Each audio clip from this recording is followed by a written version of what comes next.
Hello, viewers, and warm welcome to today's town hall meeting on COVID 19 demystifying facts. What is COVID 19? What are the symptoms? And many more such questions circulating the internet will be addressed today by Dr. Puneet Saxena. Dr. Puneet Saxena has been one of the doctors leading this fight against COVID 19 in India.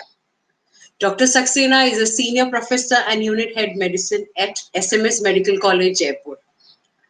Dr. Saxena, would you like to add something to this?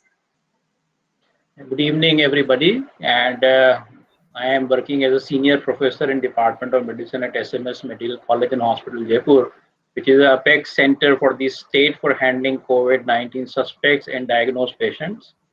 And it's unfortunate to tell that we have a very large number of COVID-19 patients admitted in our institute, and many of them have recovered also. So today probably we have this meeting to demystify for clarification of the myths and putting up some facts in front of the people about the disease. Great, Doctor. It's a pleasure to have you in today's town hall meeting. And we move on to our questions. The first question: what is COVID 19 disease? So COVID-19 is basically disease caused by coronavirus, which was discovered in China in late 2019 in month of November and December. And the virus belongs to the family of coronavirus family, which is a RNA virus. And some of its close viruses have been causing disease in animals and humans.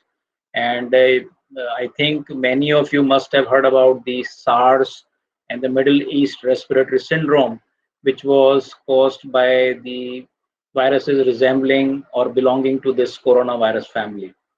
So this time, this COVID-19, the virus has been named as the SARS coronavirus 2 by WHO. And this virus is causing the disease which has been labeled as COVID-19.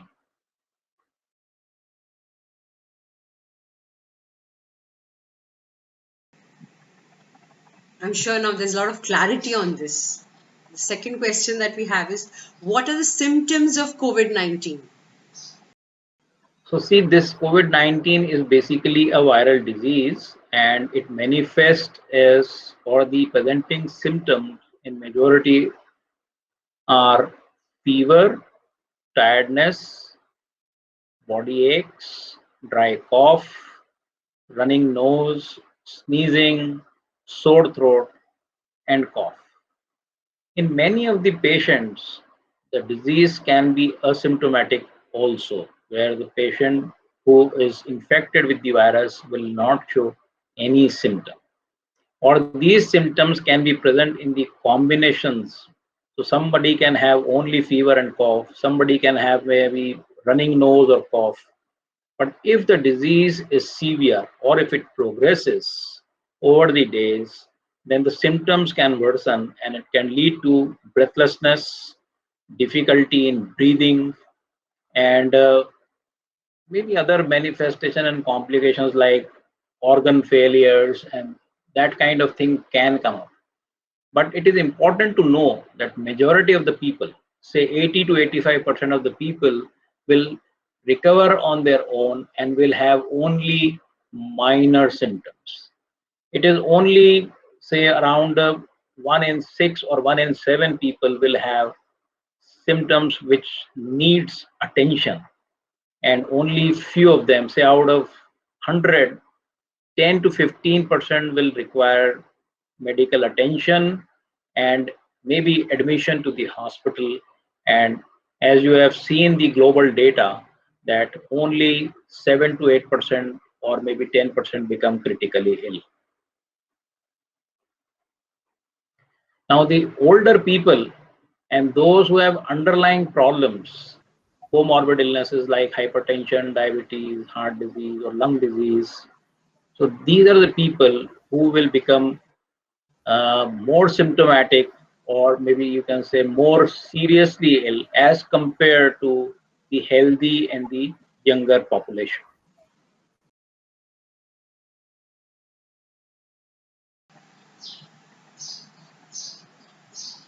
Thank you, doctor, for your insights. And what do I do if I get one of these symptoms?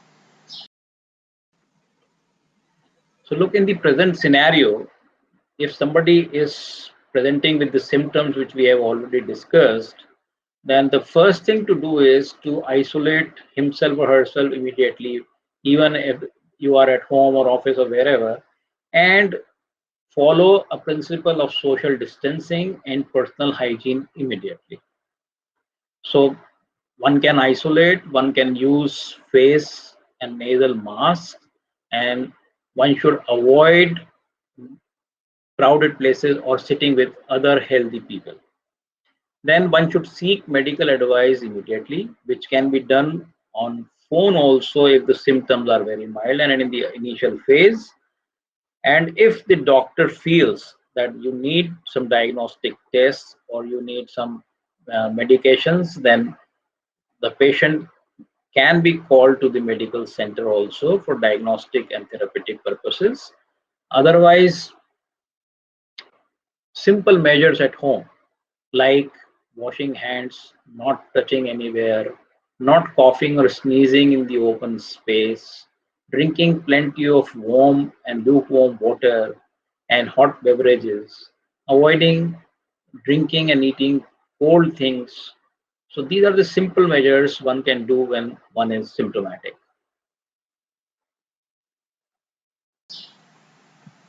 I'm sure we all know now what to do if we get one of these symptoms. Next question is, how does COVID 19 spread? So it is a very pertinent question because the spread is causing the pandemic basically. So we need to cut the chain of spread. So this spread happens from person to person. Right? Initially, when it broke down in China, it was thought that there is no human to human transmission. But unfortunately, there is a lot of person to person spread. And this happens because of the droplet infection. And it is also thought that the virus remains suspended in the air, so aerosol spread is also suspected. Other than this, the virus can get lodged onto various surfaces like the doorknobs, the tables, the floor, the metallic surfaces. So, and it can persist there for different period of time. So, if somebody who is healthy and touches these surfaces and touches his face or nose, the virus can get entry and the person can get infected. So, person to person as well as fomite transmission, both these factors are playing their role in the spread of the disease. The droplet infection we can prevent by staying or maintaining a social distance of say 1 meter, or that is 3 feet minimum. Okay. How do we protect ourselves and prevent the spread of the disease? So because this is a pandemic and we have seen that if the virus is very infective and within few months of time it has spread to almost 210 countries across the globe. So we can estimate the severity of the infection or the infectivity of the virus. So it is very important that we protect ourselves and break the chain of spreading the virus. There are many ways and many associations and bodies, government organizations, they are issuing guidelines that how one can prevent oneself from getting contracting the infection. So the very important thing is that you should clean regularly your hands because the fomite transmission, the hands are the culprit, and you should repeatedly wash them with soap and water because if you wash your hands with soap for 20 seconds, the virus gets inactivated. Similarly, if you are using sanitizers which contain alcohol of more than 70% strength, then it can kill or deactivate the virus. So the first thing is to maintain a proper hand hygiene. Then second thing is to maintain at least 1 meter distance between yourself and anyone who is coughing or sneezing, because you can avoid the small spray which is released during speaking, sneezing, or coughing, and thereby you can prevent the droplet infection from the infection. Avoid touching eyes, because it has been thought that even the virus can get entry through conjunctiva. Then avoid touching surfaces as much as possible. So doorknobs, the doorbells, the ATMs, the phones, the table. So these are the common things which we use in day-to-day practice. So we can avoid touching them as much as possible. If it is inevitable, always sanitize your hands before and after touching these surfaces. So always see that people around you are having a good respiratory hygiene, whether they are coughing or sneezing or not, or whether running any fever or not. So if that is so, then always avoid being close to these people and always try to be away or leave that place. Stay home, as we see that majority of the countries across the globe have imposed lockdowns or even curfews at places which are hot spots for the spread of infection. So if you are staying home, at least you are sure that you are not getting into touch with people who are infected. Then use of masks.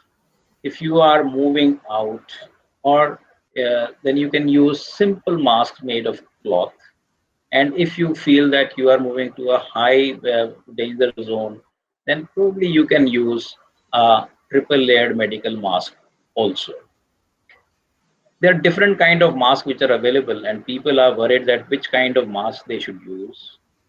N95 mask or even N99 mask, they are meant for healthcare workers who are posted in hospitals, are directly handling the COVID-19 patients. Simple cloth mask or triple layer masks can be used by general public, but N95 masks are not required for general public. So these are some of the measures where we can prevent the infection. One more important place is use of toilets. So people who are going to offices, public toilets, and so avoid using those toilets as much as possible, or if it is inevitable, then be careful about the sanitization.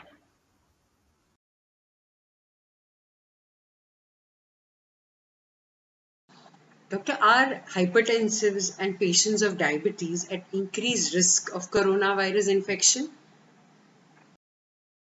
No, they have the same chances of contracting an infection as the general population, but the severity of infection and the complications which arise because of the infection are much more in the people who suffer from the comorbid illnesses like hypertension, diabetes, cardiac diseases, or chronic lung diseases, or patients who are suffering from cancer, or on polypharmacy, they are taking many drugs.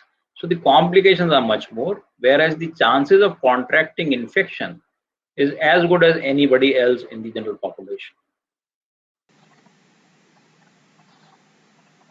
So, doctor, these patients of diabetes and hypertension, if infected, is there a chance of severe illness or complications?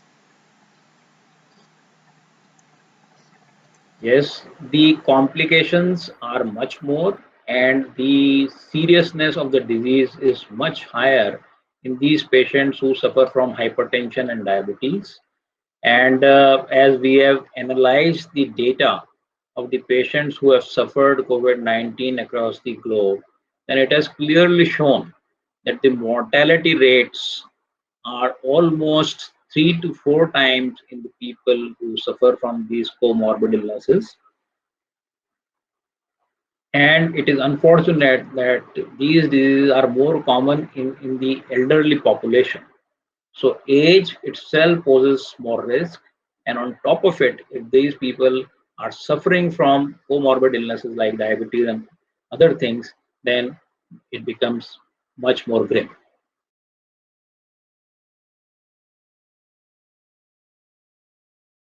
Thank you, doctor. I think this has also put a lot of queries to rest. There have been some reports of BP medications interfering or increasing the severity of coronavirus infection. How much of this is true? It's a very, very good question because there were reports initially that the virus is using a particular receptor called as angiotensin converting enzyme 2 receptor, ACE2 receptor. And initially, there was a fear that if people are using ACE inhibitors for controlling their blood pressure, so these are the people who may get more affected because the virus will bind to the upregulated ACE receptors in these kind of people.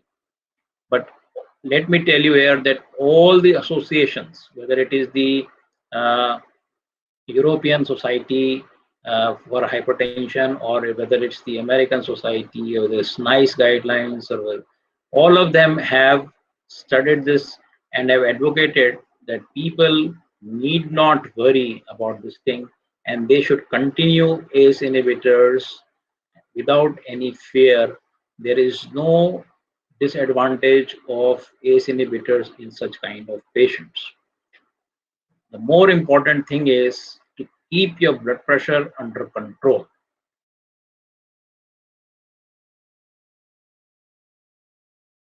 Thank you, doctor. What are the challenges and or problems faced by Indian doctors in their fight against COVID-19? Yeah, the healthcare workers, doctors, the nursing staff, and the other allied staff, the laboratory backups, they all are facing challenges in handling this COVID-19 pandemic.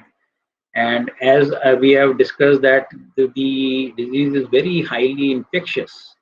So the use of personal protection equipments has to be very meticulously done by the healthcare workers.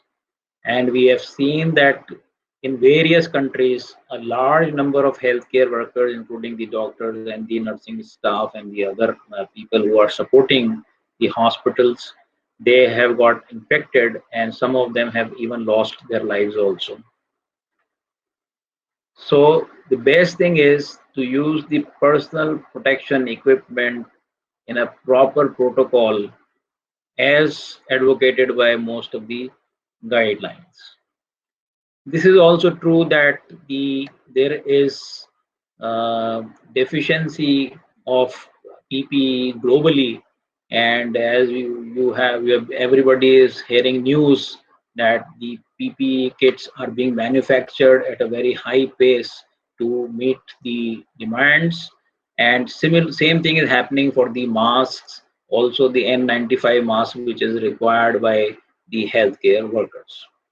So the hazard of getting the infection is much more in the healthcare workers because they are round the clock, they are working in the close proximity, and I can only wish that if we can find some uh, good solution uh, as far as the treatment is concerned, or maybe the vaccination is concerned, that the healthcare workers will be saved from the exposure.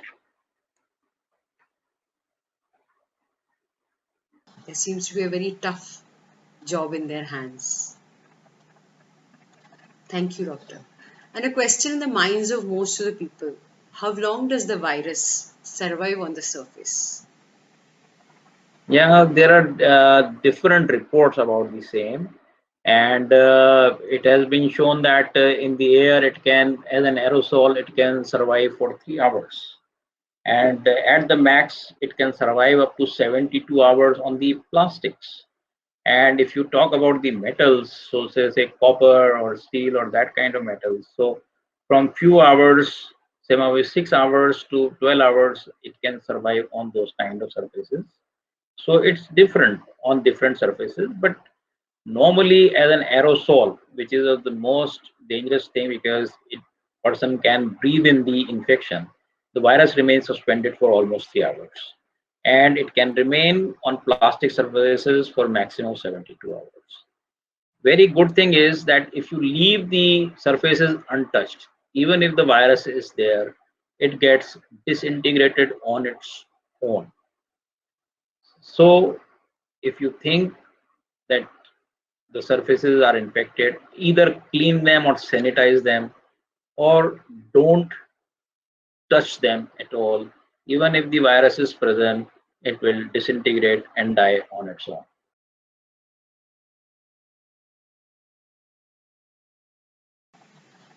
Okay, doctor. The questions don't seem to end at all. And we move on to the rapid fire section. How long is the incubation period for COVID 19? So it is from 1 to 14 days with an average of 6.4 days. So a person can be become symptomatic up to And 14 days after exposure. also, is there a treatment for coronavirus infection?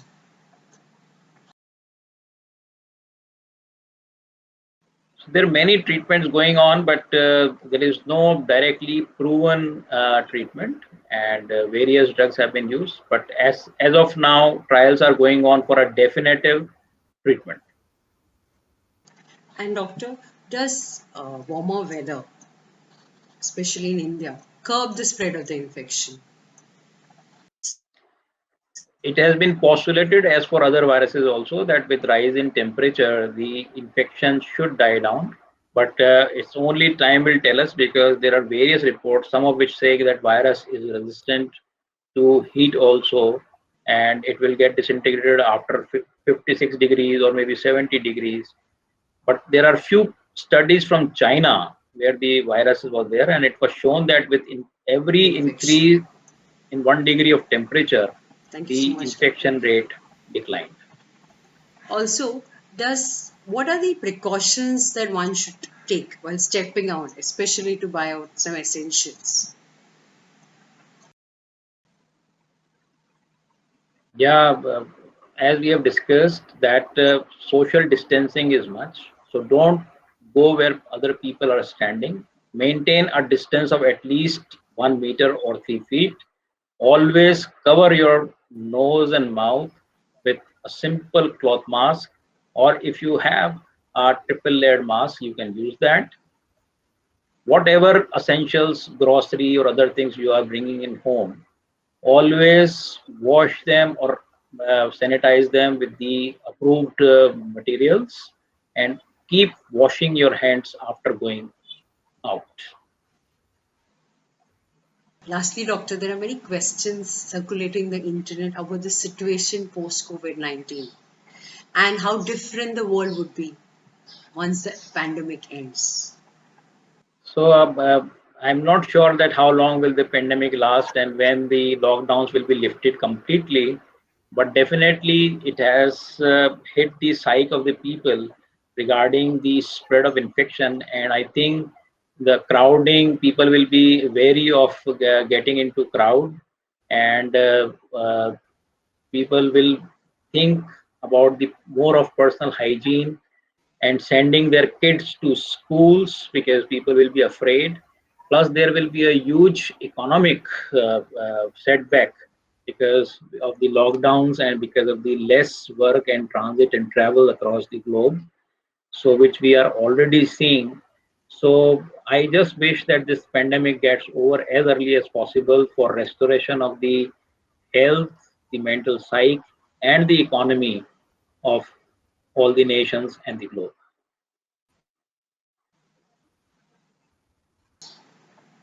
Thank you so much for your valuable time and real insights, which could only come from someone who's a frontline warrior fighting this COVID 19 disease. Thank you all for joining us today, and we sincerely hope this town hall has been useful in demystifying facts about COVID 19. We both take your leave with just one message: stay home, stay safe.